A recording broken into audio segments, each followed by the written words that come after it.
impressed and happy about the work that gets done here, and I resonated very much with Elliot, your statement there when I think the guy asked you, why are you here? What do you said, I get to see you guys grow or something like that, and that's speaks very much to my heart.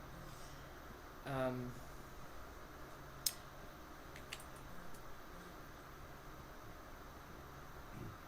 Jeff could have said a lot of other things that were more qualitative. I'm not, that wasn't a criticism at all. It was just that I remembered something that I like to share with people is that I work really hard to bring the best practices, if you will, and discoveries from community-based projects, non-academic work that goes on to the academy and vice versa. I think people who are different from each other should talk to each other. And so, to the extent that I accomplish anything, I always view it in that way.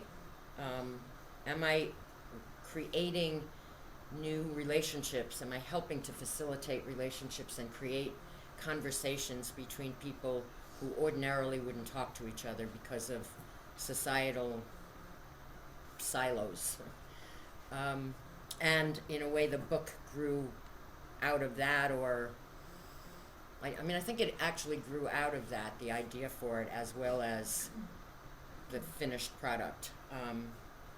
So really what I am talking about in this book, Vygotsky at Work and Play, is some of this 30-year history of having been psychologically politicized, if you will, whatever that means, I just made it up, at the Rockefeller University, where we were explicitly trying to do something about making the lives of inner city kids who were not doing well in school, making their lives better and helping them learn. And we were doing it by looking carefully at the philosophical and methodological underpinnings of pedagogy. And we were doing that in such a way that was radically different. It was qualitative, it was being with kids, it was following them, and in the late 1970s that wasn't what was done. I mean, it's still a little bit on the fringe, but it was like really over there. And flash forward to today, I just came off spending an intensive week with a group of 8 people who came to train with us at the Institute. A psychologist from Calcutta who is one of the few people doing something about the complete lack of services in India for people who have suffered some kind of mental breakdown. A man from Uganda who was an accountant and opened a school for children, and has come to study with us to learn how to help people learn in groups. A man from Canada who works with young kind of at-risk kids outside of Toronto, Canada, doing art-based work. A psychologist from South Africa who teaches at a university and began a program for grandparents and children, because these are children who have been orphaned because their parents have died of AIDS, and the grandparents are suddenly not stuck with, but they haven't been raising the children. And so they do performance-based, arts-based work that is therapeutic in the positive sense of helping people develop new relationships with each other. And for other people. Now, what we help this group of people to do, and why they came to study with us, it's a year-long program where they come 4 weeks out of the year, and the rest of the time they work together online with our faculty, is that they not only are learning to learn in groups, but this is the key to our approach. They are learning that they have to and how to create the groups that they're learning in. Something that is key that I'd like to somehow share with you, and I say somehow because it's a pretty hard concept. I have found over the years of talking to people about it, and even for myself I can lose it,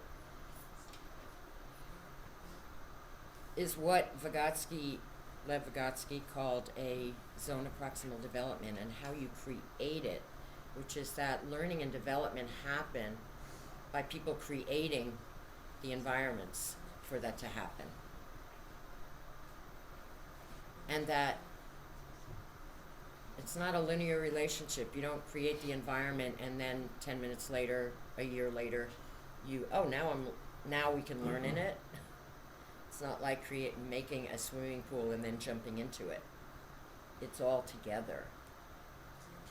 I have come to believe very strongly that, to take a phrase of Vygotsky, that the only good learning is learning that leads development, that the only good learning is learning that you create. If you create the environment that makes it possible to learn or to grow, that's what lasts. That's what lasts. So most of us do not remember high school algebra. I don't know, maybe somebody in here does. I think it's in large part because we didn't create the environment that made it possible for us to learn it in a developmental way. We learned it acquisitionally. We learned, and some of us might have, and some of us might have even developed a love of mathematics, but by and large people don't in those settings. So, well, that's nice. Create the learning environment. Great.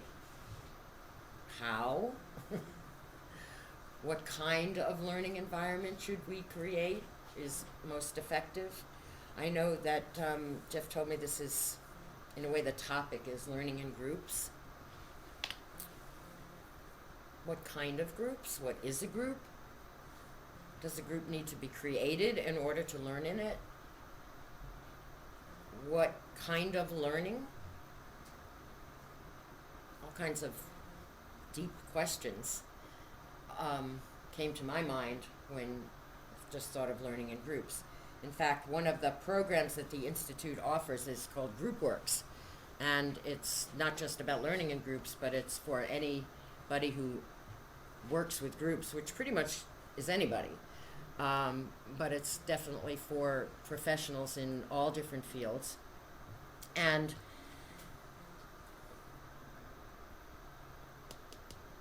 it's a very challenging program, literally, to market. It's a very challenging program to market and to attract people to. And one of the reasons is it is a program that in its formation exemplifies the philosophy of learning in groups. What I mean by that is, it's not, here's how to work with your classroom if you're a teacher as a group. Here's how to work with your clients if you're a therapist. Here's how to work with your young people if you run an after-school program.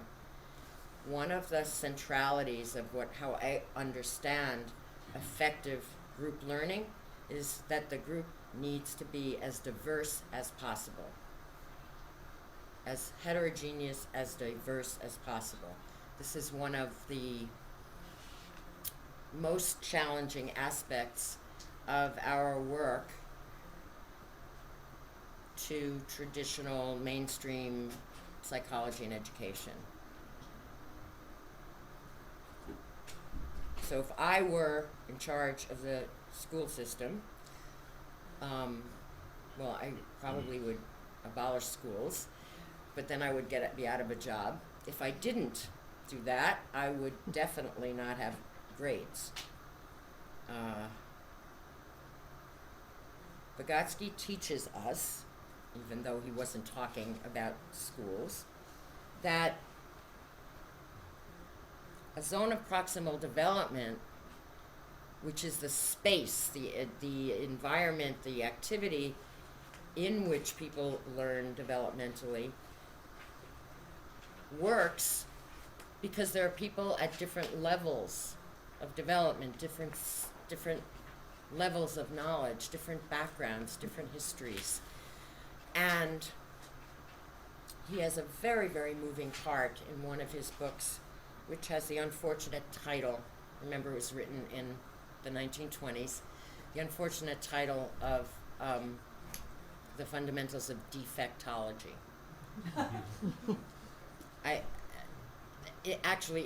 Today in Russia they still use the Russian word for that.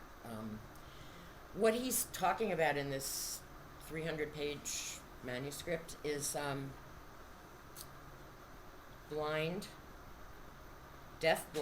deaf, and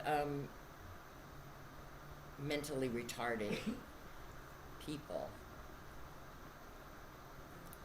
And one of the most moving things to me in the book is at the very beginning. He's talking about, basically says that 90% of the lack of development of people with special needs, if you will, is stigma. That's it, at least 90%. So he in particular is not dealing with that 90%. He's dealing with the 10%. That's not stigma. And he says a couple of things. One is that if you begin with learning and development as fundamentally social, cultural activities of people, groups of people, then why in the world would you put people who have a particular physical or mental, neurological problem together? Mm-hmm. And he criticizes the way things were done then, which was that way.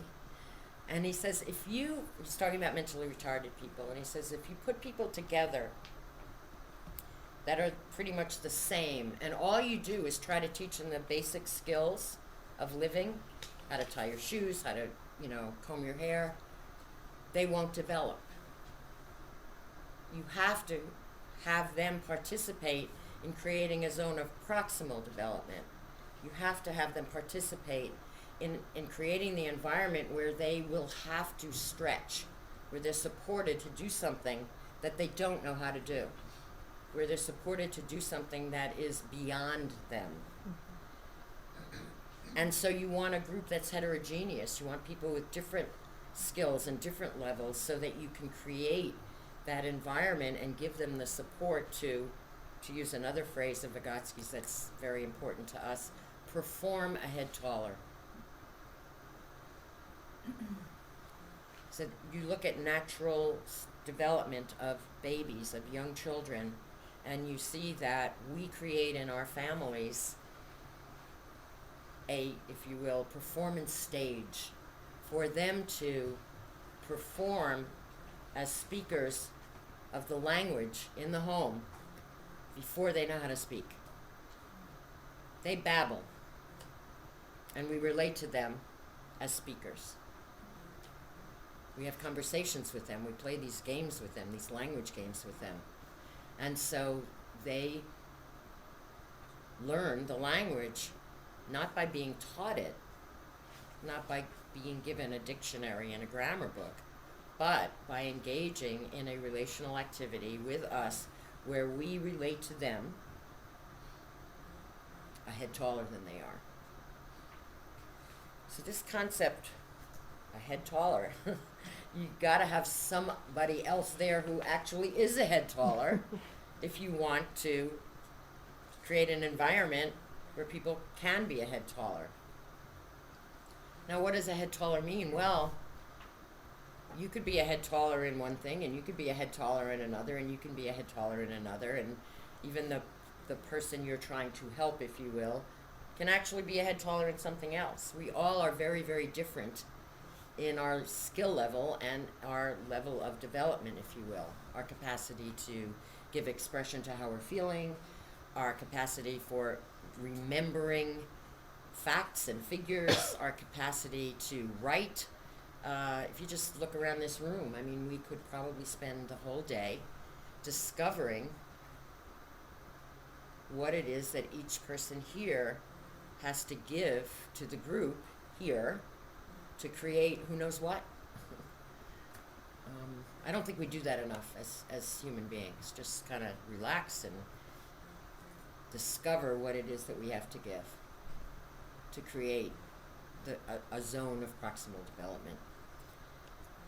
Now, the other really nice thing about this Vygotskian phrase, perform a head taller, is he didn't say perform a body taller. And that's what the proximal is. It's like a stretch. It's within my arm's reach, or if I stand up and had one more head, but it's not so far beyond. It's just kind of in this zone.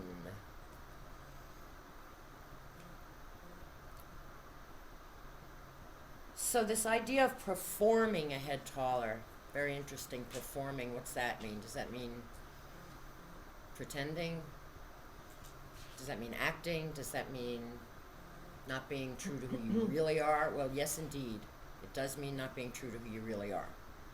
Because if an 18-month-old boy is being true to who he really is, he will remain at the level of an 18-month-old boy. He has to perform as who he is and who he's becoming.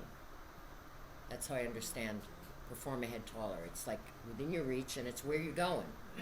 It's where you're going as a societal, cultural human being. And that looks different in different cultures, it looks different in different families, but in general, it looks like you're going to learn to talk, and you're going to learn to read, and you're going to learn to, be polite to people and do all the things that your society and your culture says you are. And you're going to do it by not knowing at all what you're doing.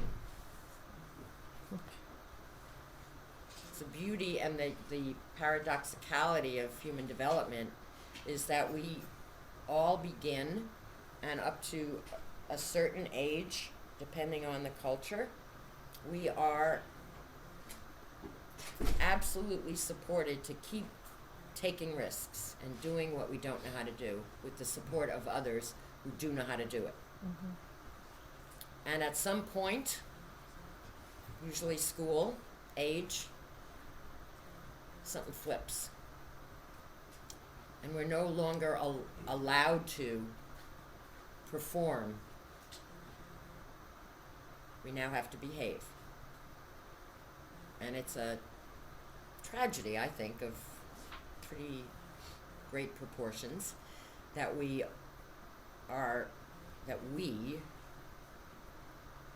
created that kind of system. The Institute's work, and I think more and more individuals and people around the world are not necessarily recognizing that in the way that I just said it, but are recognizing the developmental potential of a performance-based approach to learning, and a heterogeneous grouping of people, that the more diversity you have, if you know how to organize it to support the growth of the zone of proximal development, the better it is. And how you do that, or how we found to do that, is to help people perform. Now, performing when you're grown up like us is harder and different from the performance of the 18-month-old babbling with his or her mother or father. That performance space is kind of occurs naturally without us thinking about it. So we talk silly to babies, you know. We're performing when we're doing that. It's one of our human performances as a caretaker, is to make funny faces and to have a higher pitched voice and to do all that kind of stuff. Sometimes I think, well, maybe the world would be better if we all just kept doing that with each other as we grew up. It's facetious, but I'm not sure it wouldn't be really, really helpful if, like, the high-level, you know, heads of state got in a room and just started babbling at each other and making, what? Isn't that what they do? Yes. But they take themselves very seriously. So all of our programs at the Institute and the organizations that our methodology has impacted on, such as the All-Stars and many, many places are around the world, increasingly, are based on this concept of helping people to perform, to do what they don't know how to do it together. And some of it is ridiculous. I mean, you know, it's pointless.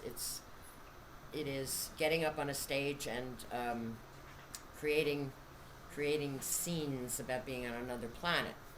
Other ways that it looks is being in an anti-therapy group, meaning a therapy group that has everything that I've said so far implemented by people creating new therapy plays in their therapeutic group every week, where they are charged with the task of creating the group for everyone's emotional growth.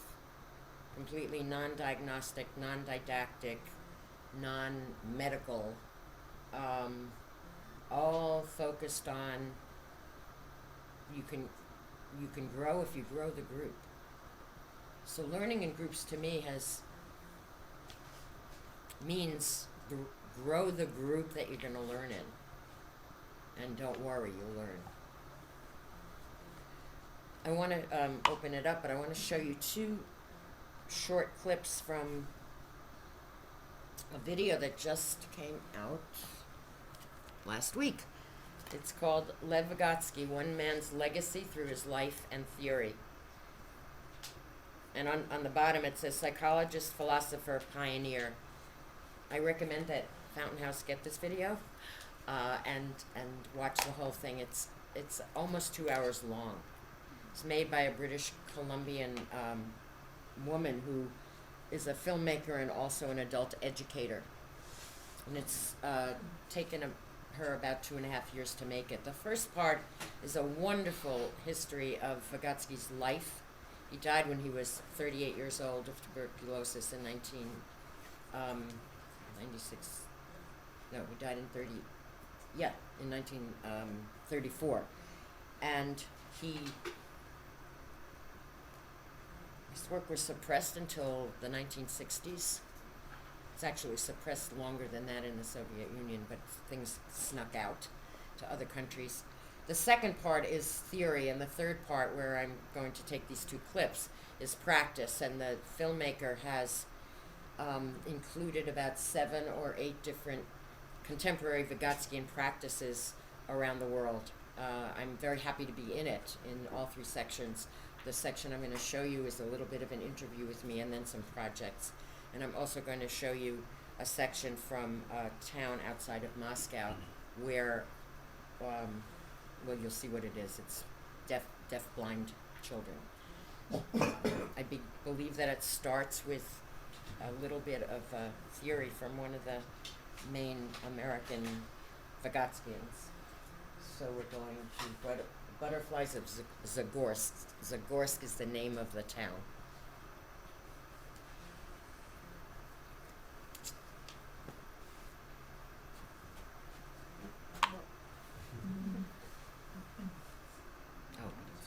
For boldness and for the advance of our branch of science into life. I'll give you one story that I found particularly telling when it was written up by one of Vygotsky's intellectual students, descendants, a guy named Meshcheryakov, who wrote about deafblind children. And he's very strong Vygotskian, worshipped Vygotsky's ideas, and set up a school for deafblind children. That means children usually from birth who had been deaf and blind. And one of the little telling episodes for an American, he Yes. I think a lot of that's going on already. I was just gonna It's say, probably the basis of Fountain House. mm-hmm.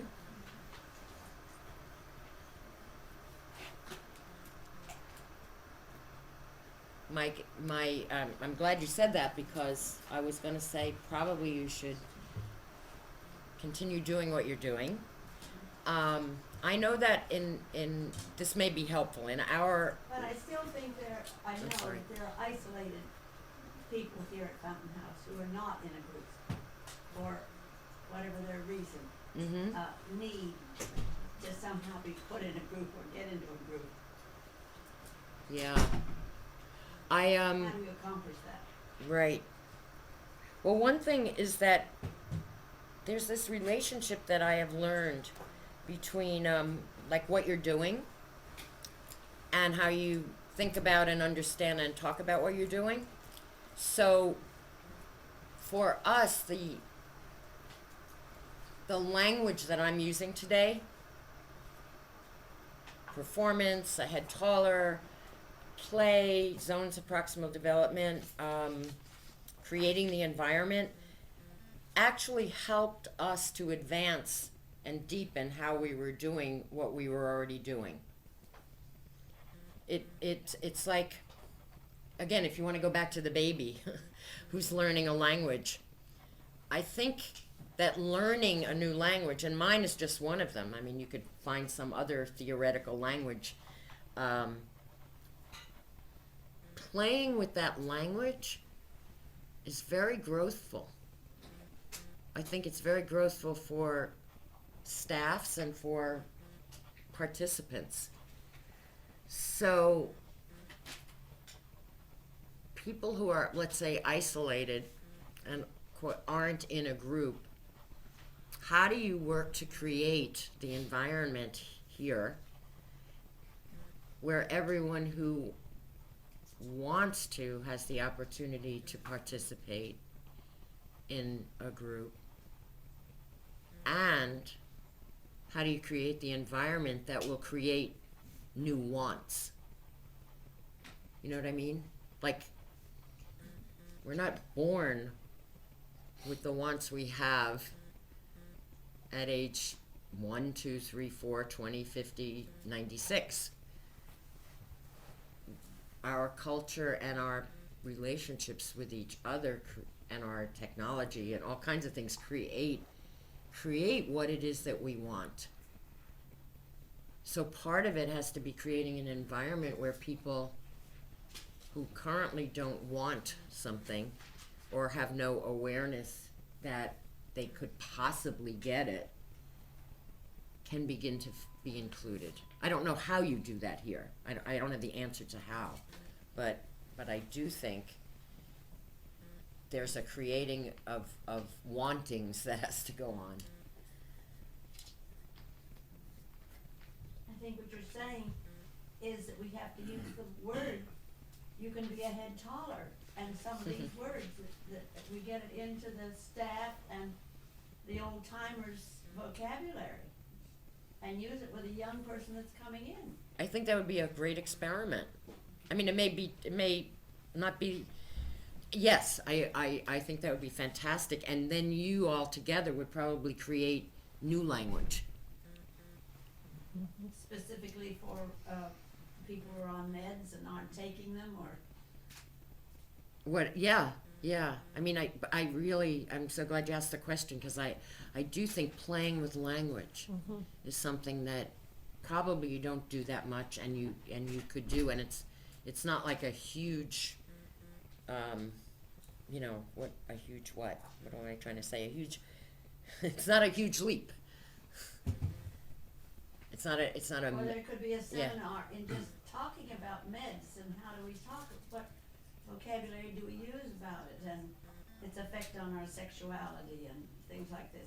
It's dear to everybody's heart at Fountain House. Mm-hmm.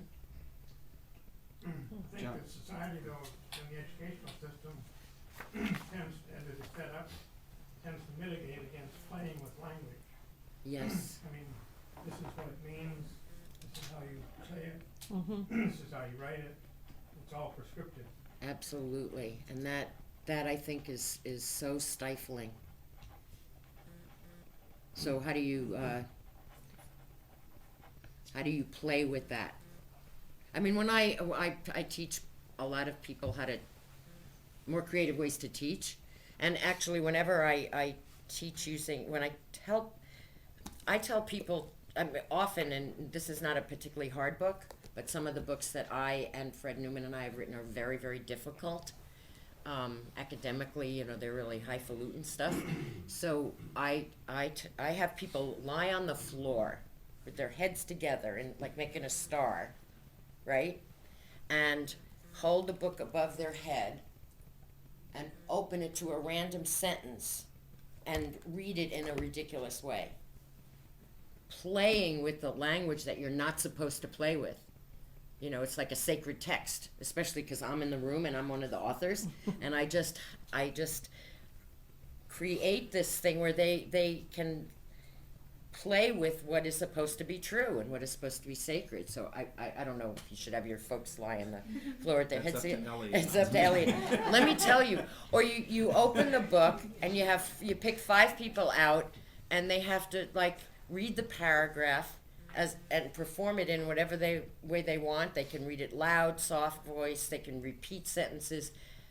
And let me tell you, it is, people get more out of reading something that way than they do sitting and saying, oh, what does this say? I better understand it. You could really play with that medicalized language. So, yes. One of the principles you were talking about around the group, and that if you improve the group, you actually improve personally.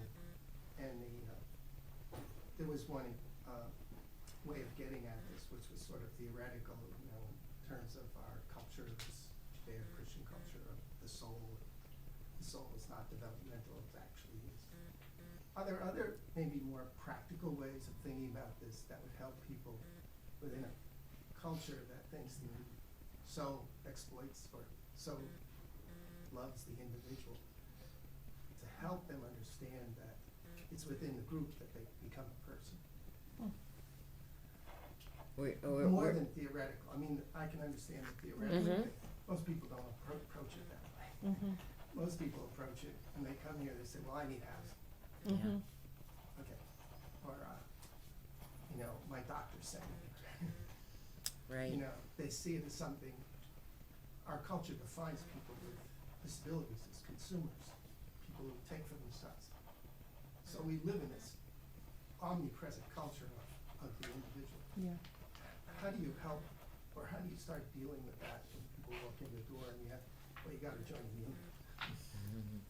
Why is that meaningful to them? It means a loss of individuality within our language and culture. Right. Well, it's this question, that's the question, I think, for the world, as well as for, obviously for Fountain House. I can only tell you ways that we've done it, and then they maybe spark some ideas for you. So people come to, for example, to our therapeutic groups, and they come for help. And they come for help with their issue. It's sort of like walking. I need housing. Is that I need some help here. I'm depressed. My life is falling apart. And our therapeutic staff says, listens, whatever. I said, I think I can help you. And how I can help you is helping you to create the group. People come to one of our trained people in a high school, and kids come to the health clinic, and they, again, are having some kind of social, personal difficulties. And the kind of help offered is explicit. I can help you. I can help you with this, but how I can help you is to help you create this group. The little improv scene in the classroom that you saw, kids say, again, that's an environment where people are together. It's not like a second grader comes in and says, "Excuse me, but could you help me learn to read?" That's not what happens. So it's a special case. I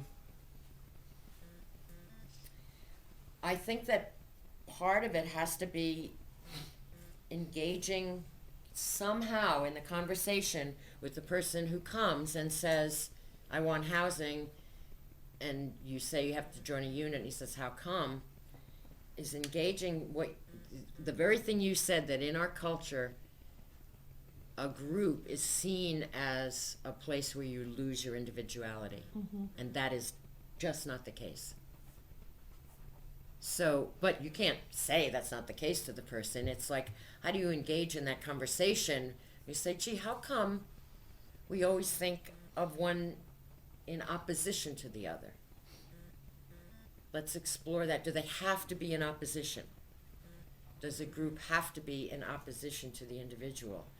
Where did that kind of thinking come from? Could we think of it in another way? Did you ever go to a baseball game?